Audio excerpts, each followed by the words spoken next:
आज हम एक ऐसे इंसान के बारे में बात करने जा रहे हैं जो सिर्फ इतिहास का एक नाम नहीं बल्कि एक आवाज है। एक ऐसी आवाज जो आज की भागदौड़ भरी जिंदगी में हमें रास्ता दिखा सकती है। जी हाँ, हम बात कर रहे हैं स्वामी विवेकानंद की। और ये समझने की कोशिश करेंगे कि उनका दर्शन आज हमारे लिए, इस मॉडर्न दुनिया के लिए क्या मायने रखता है। जरा सोचिए, आज की दुनिया कितनी तेज है, कितना शोर है, हर तरफ ध्यान भटकाने वाली चीजें हैं, एक अजीब सी बेचैनी है। और इन सब के बीच हम सब कहीं ना कहीं ये सवाल जरूर पूछते हैं कि आखिर मेरे जीवन का मकसद क्या है, मैं यहां क्यों हूं। और कमाल की बात यह है कि इस गहरे सवाल का एक बहुत ही शक्तिशाली जवाब हमें एक सदी से भी पहले एक युवा भारतीय सन्यासी के विचारों में मिलता है। चलिए उन्हीं के दिखाए रास्ते पर आगे बढ़ते हैं। तो ये कहानी शुरू होती है एक साधक से। ये जानना जरूरी है कि विवेकानंद हमेशा से गुरु नहीं थे।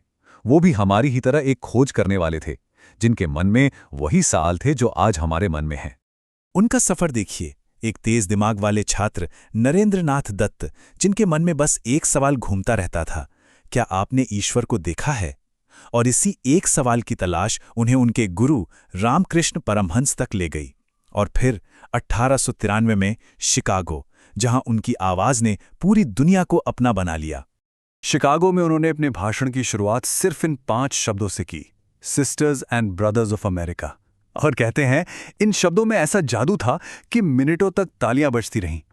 उन्होंने किसी को पराया नहीं समझा, पूरी दुनिया को एक परिवार की तरह संबोधित किया। और बस इसी एक बात ने सबका दिल जीत लिया। तो आखिर क्या था उनके संदेश में ऐसा जिसने उन्हें इतना असरदार बना दिया? अब हम उनके दर्शन के उस सबसे गहरे, सबसे केंद्रीय विचार को समझने की कोशिश करेंगे। और वो विचार ये है, प्रत्येक आत्मा संभावित रूप से दिव्य है। मतलब हम में से हर एक के अंदर, आपके अंदर, मेरे अंदर दिव्यता की, महानता की एक संभावना छुपी हुई है। हम सिर्फ ये शरीर नहीं हैं, हम वो अनंत शक्ति हैं। इसी सोच को उन्होंने नाम दिया प्रैक्टिकल वेदांत या व्यावहारिक वेदांत। मतलब आध्यात्मिकता कोई ऐसी चीज नहीं है जिसके लिए गुफाओं में जाना पड़े। नहीं, ये तो हमारे रोज के जीवन में, हमारे काम में, हमारे रिश्तों में उस भीतरी शक्ति को जगाने का एक तरीका है।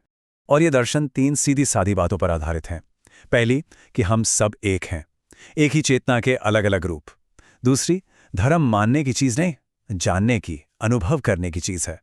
और तीसरी बात, अगर हम सब एक हैं तो किसी और की मदद करना असल में खुद की मदद करना है, और किसी को दुख देना खुद को दुख देना है।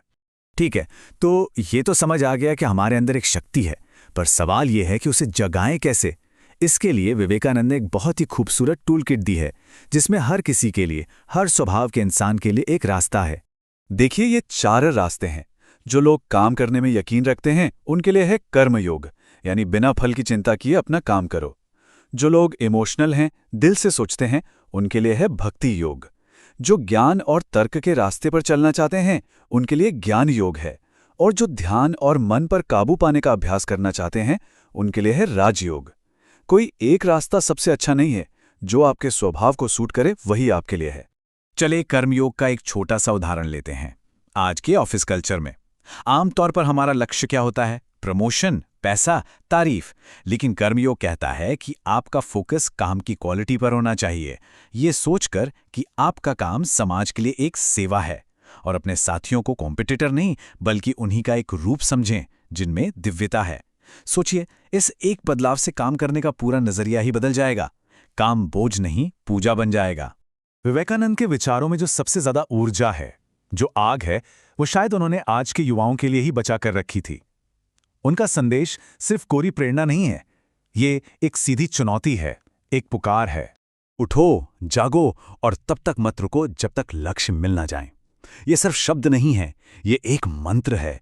अपनी कमजोरियों के खिलाफ, अपनी सुस्ती के खिलाफ, ये अपने अंदर की उस सोई हुई शक्ति को जगाने का आह्वान है और पूरी लगन से अपने मकसद में जुट जाने का। और फिर उन्होंने एक ऐसी बात कही जो आज भी कई लोगों को चौंका देती है। उन्होंने कहा, तुम गीता पढ़ने से ज्यादा फुटबॉल खेलकर स्वर्ग के करीब पहुंच सकते हो। इसका मतलब ये नहीं था कि ग्रंथ बेकार हैं, नहीं। वो कह रहे थे कि एक कमजोर शरीर और डरे हुए मन से तुम कोई महान काम नहीं कर सकते। पहले खुद को शारीरिक रूप से मजबूत बनाओ। और यही उनके पूरे दर्शन का केंद्र है।